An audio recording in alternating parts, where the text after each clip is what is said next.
Traversez Salt Lake City à l'aube et vous aurez un aperçu de l'avenir des villes américaines. Si rien ne change. Les grues se dressent, les campus technologiques scintillent, la prospérité est palpable. Mais dans leur ombre, des milliers de RV bordent les rues. Ce sont les logements de travailleurs qui font tourner la ville, mais qui n'ont pas les moyens d'y vivre. 3000 habitants survivent aux hivers rigoureux de l'Utah, dans des véhicules conçus pour les vacances, pas pour la survie. La ville dépense des millions pour les déplacer d'un pâté de maison à l'autre, en faisant comme si de rien n'était. Mais il ne s'agit pas de pauvreté, il s'agit de politique. Et ce qui se passe ici pourrait se produire n'importe où. Les quartiers ombrés. En remontant State Street vers le nord, en direction de l'aéroport, vous les trouverez concentrés le long de North Temple. Des camping-cars de classe A de 9 mètres, qui coûtaient 80 000 $ à leur fabrication il y a 15 ans, et qui tiennent maintenant à peine debout, grâce à du mastic silicone et à quelques prières. Des caravanes de 7 mètres et demi aux coques en fibre de verre fissurées et aux fenêtres recouvertes d'isolants réfléchissants.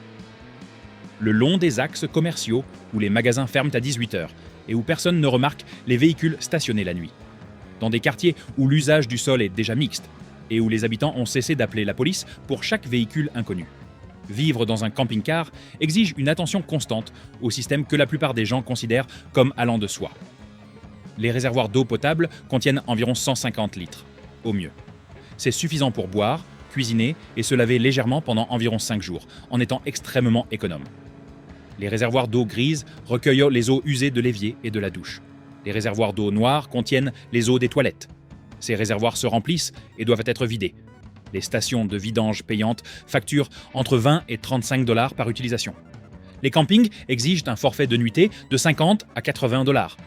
Les aires de repos avec station de vidange se trouvent à 50 km de la ville et ne sont accessibles qu'à ceux qui peuvent se permettre le carburant nécessaire pour le trajet. Alors, les gens improvisent. Ils déversent les eaux grises dans les égouts pluviaux après la tombée de la nuit. Ils utilisent les toilettes publiques, des bibliothèques, des supermarchés, des stations-service, partout où ils peuvent accéder à des toilettes, sans se faire expulser. Ils se passent de douche pendant une semaine entière. Ils évitent de boire pour limiter leurs allers-retours aux toilettes. Ils développent des infections urinaires, des problèmes de peau, des troubles digestifs, toutes les conséquences prévisibles d'une hygiène insuffisante.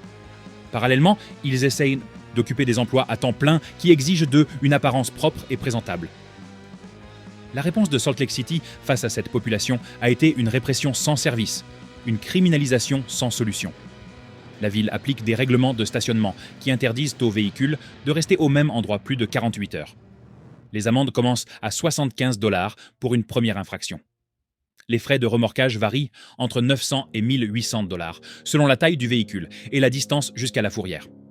Pour une personne qui vit déjà au jour le jour dans sa voiture, ce n'est pas une simple amende. C'est une véritable ruine. C'est la perte simultanée d'un logement et d'un moyen de transport.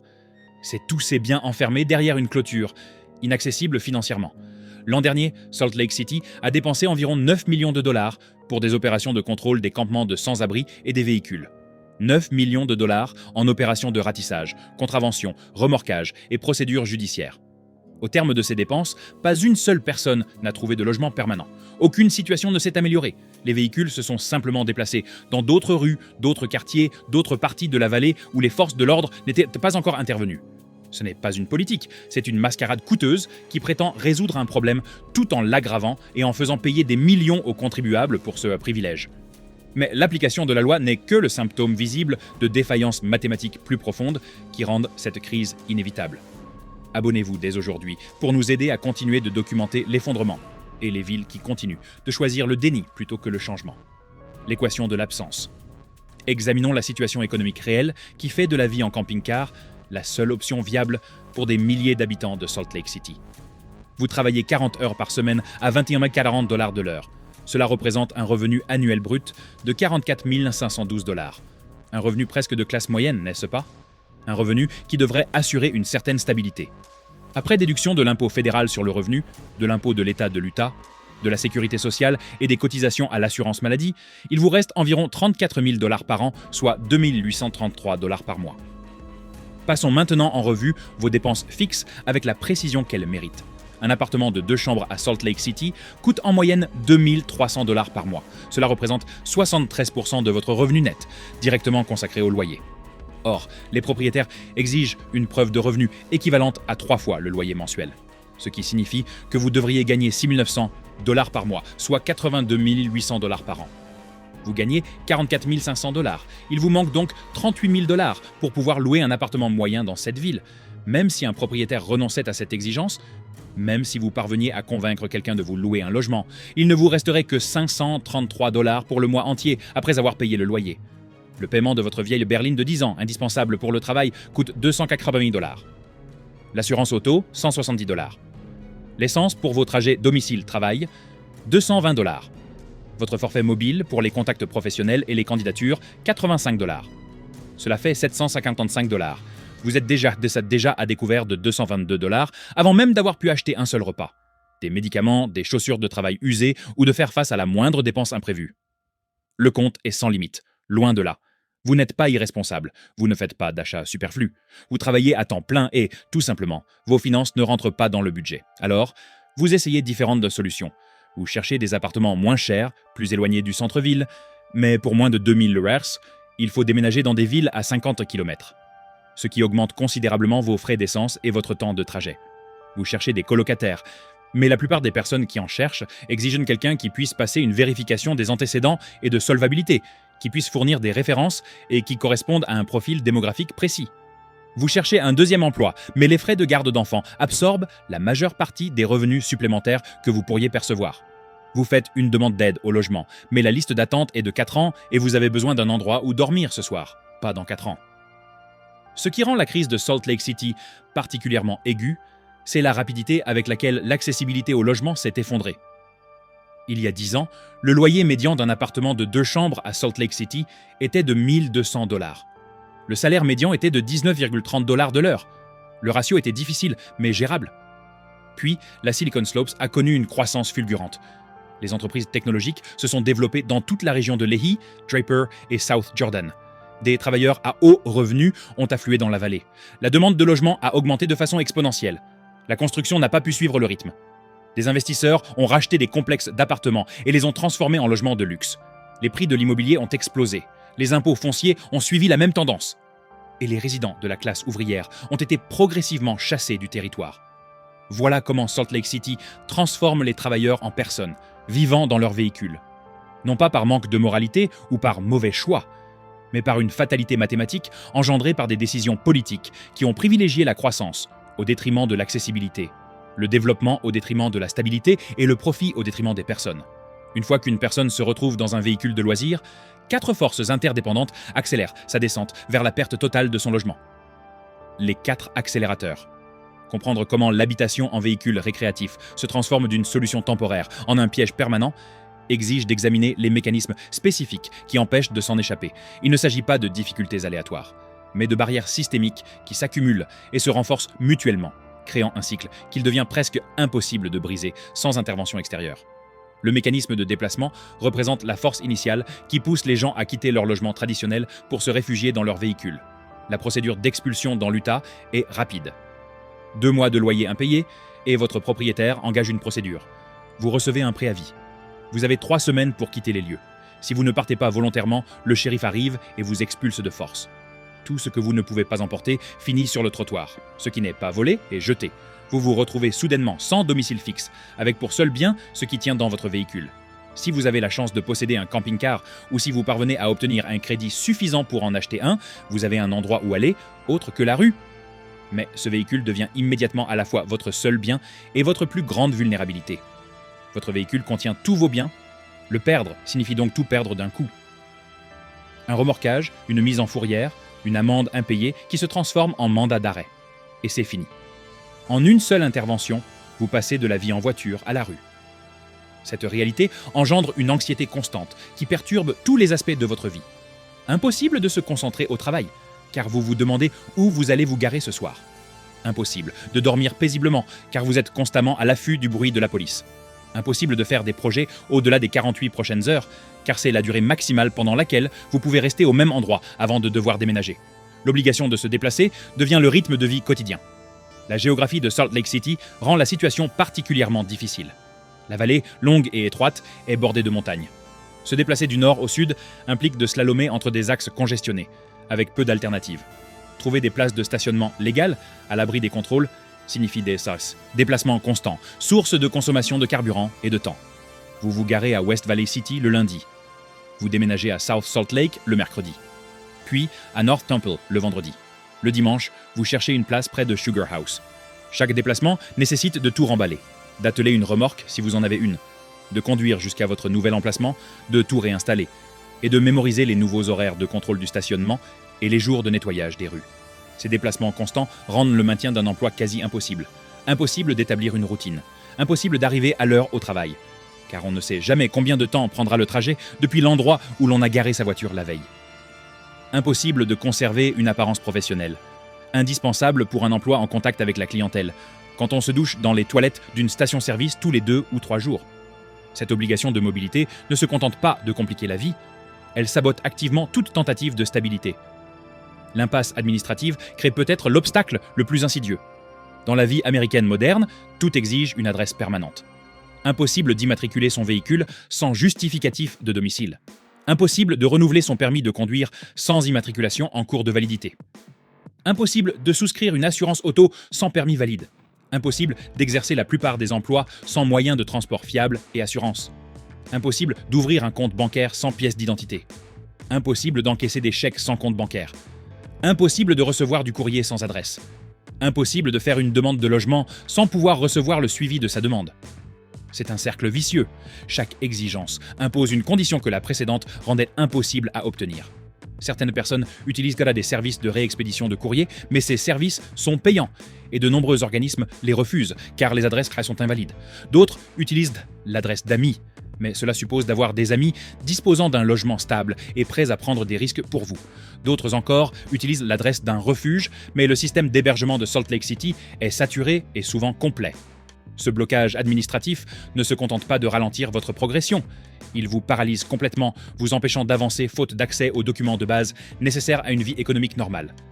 L'hiver rigoureux transforme la vie en camping-car, déjà difficile, en un véritable enfer. Salt Lake City se situe à 1300 mètres d'altitude.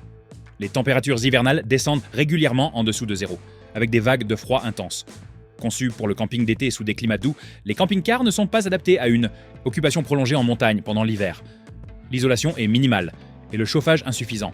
Le chauffage au propane, dont les réserves sont limitées, s'épuise rapidement et coûte cher. Un luxe que la plupart des occupants de camping-cars ne peuvent se permettre. Les radiateurs électriques d'appoint nécessitent des prises électriques inexistantes sur les parkings. Enfin, faire tourner le moteur pour le chauffage consomme énormément de carburant. Chacun de ces 4 facteurs agit indépendamment, mais leur véritable impact réside dans leurs interactions et leur amplification mutuelle. La mobilité constante vous empêche d'obtenir le titre de séjour nécessaire pour les documents administratifs. L'absence de papier vous empêche d'accéder à un emploi qui vous permettrait de gagner un revenu pour vous loger.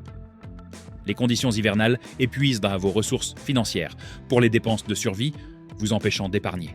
Le traumatisme du déplacement fragilise votre santé mentale, rendant plus difficile le maintien de la concentration et de l'énergie nécessaires pour s'orienter dans les méandres administratifs. Ensemble, ces forces créent un piège dont il est presque impossible de s'échapper sans une intervention et un soutien systématique. Il ne s'agit pas d'échecs politiques abstraits. Ils détruisent des vies bien réelles, des familles qui étaient stables jusqu'à ce que le système les abandonne. Ceux qui fonctionnent ailleurs. Parlons des programmes concrets qui fonctionnent avec succès dans des villes comparables à Salt Lake City.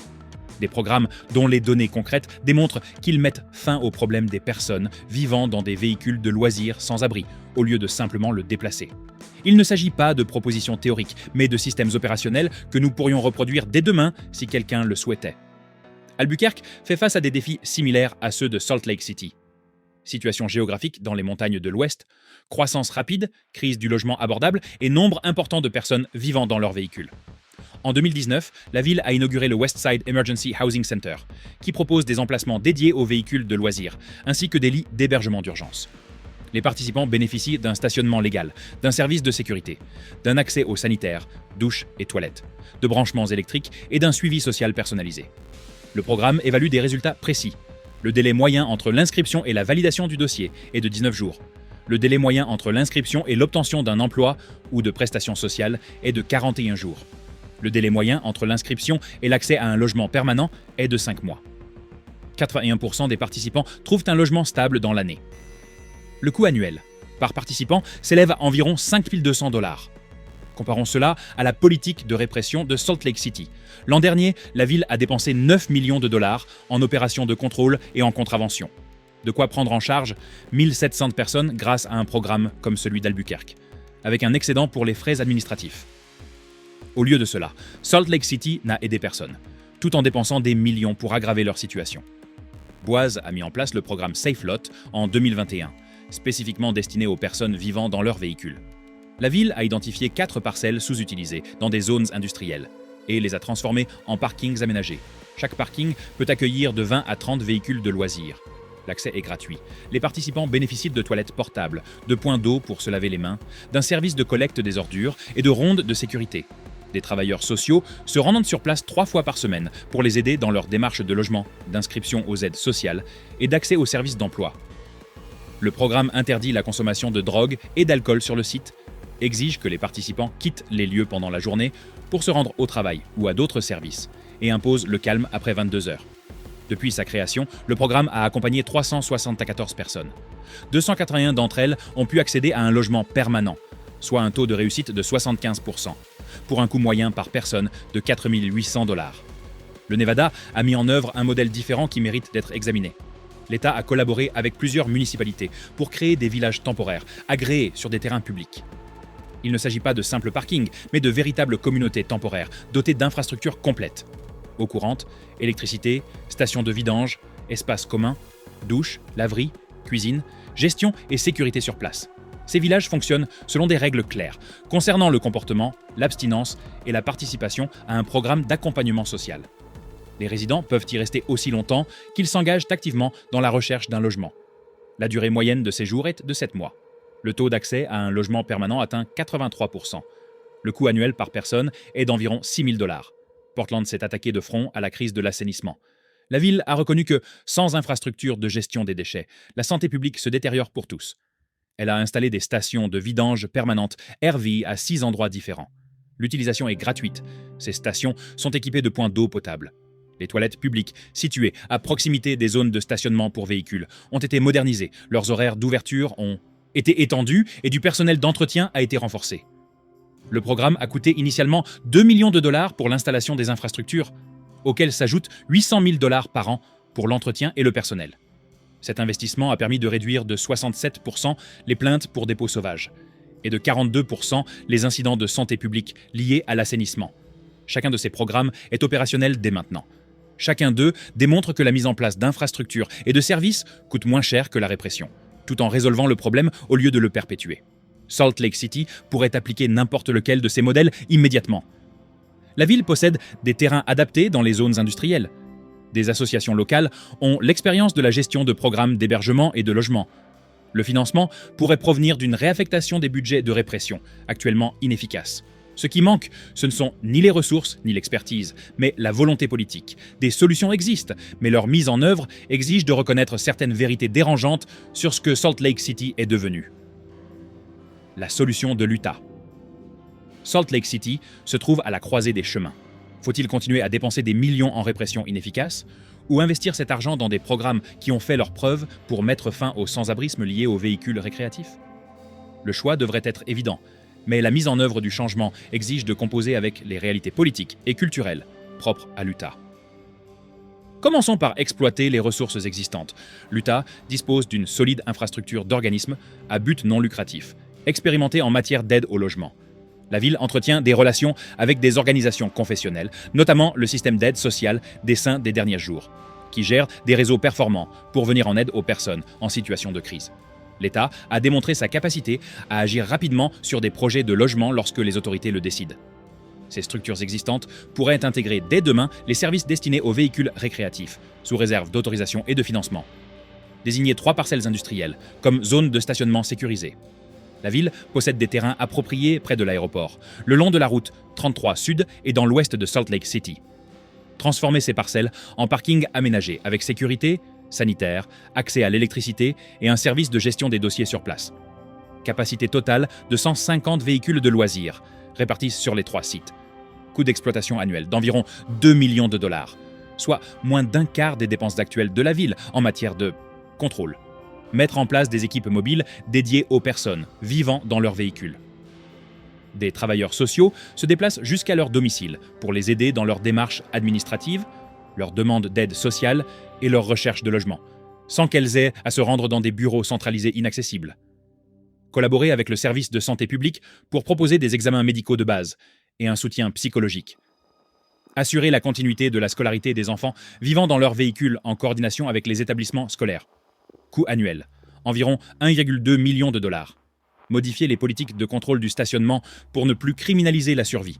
Créer des exemptions à la règle des 48 heures pour les personnes inscrites à des programmes d'accompagnement social. Désigner des zones commerciales et industrielles spécifiques où le stationnement de nuit est explicitement autorisé. Installer une signalisation claire indiquant les zones de stationnement autorisées. Réorienter les ressources de contrôle plutôt que de verbaliser vers l'orientation des personnes vers les services appropriés. Cela ne coûte rien. Il s'agit simplement d'un changement de politique qui prend en compte la réalité au lieu de la sanctionner. Installer les infrastructures de base à des endroits stratégiques. Des points de remplissage d'eau potable, des stations de vidange pour l'élimination des déchets et des toilettes publiques aux horaires élargis dans les zones de stationnement fréquentées par les automobilistes.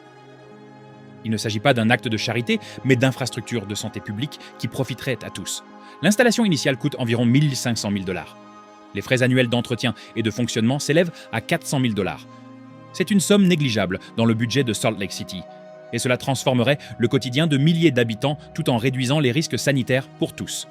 Créer un programme de location-gérance destiné aux personnes vivant dans leur véhicule et souhaitant accéder à un logement. Collaborer avec les propriétaires pour louer des immeubles entiers, puis sous-louer des appartements à des personnes ne répondant pas aux critères locatifs traditionnels. Aucun contrôle de solvabilité, hormis la consultation du registre des délinquants sexuels. Aucun revenu minimum requis, si ce n'est la capacité de payer 30% des revenus actuels. Des travailleurs sociaux accompagnent les résidents pour augmenter leurs revenus et se constituer un historique locatif. Après 12 mois de location réussie, les aider à obtenir un bail indépendant. Ce modèle représente un investissement initial, mais génère des retours sur investissement en brisant le cercle vicieux qui maintient ces personnes dans leur véhicule. Le coût annuel pour 100 logements s'élève à environ 3 millions de $. Grâce à ce modèle, ces 100 familles n'ont plus besoin de recourir aux urgences, ni d'intervention de crise et contribuent à la productivité économique. Le coût total d'un programme complet s'élève à environ 7 800 000 $ par an. Actuellement, Salt Lake City dépense 9 millions de dollars en répression, une mesure inefficace. Réaffecter ces fonds permettrait de dégager 1 200 000 $ pour d'autres initiatives, tout en résolvant la crise au lieu de l'aggraver. Le calcul est simple, les résultats sont avérés. La seule question est de savoir si les dirigeants de Salt Lake City privilégient l'idéologie aux faits. Chaque ville a sa rue, comme celle-ci, un lieu qui révèle ce qui arrive à ceux qui sont laissés pour compte. Nous avons déjà parcouru ces rues, et nous continuerons de les parcourir jusqu'à ce que quelqu'un enfin s'en préoccupe. Si la vérité que la plupart des gens ignorent vous tient à cœur, abonnez-vous et restez avec nous. L'histoire ne s'arrête pas là, et vous voudrez connaître la suite.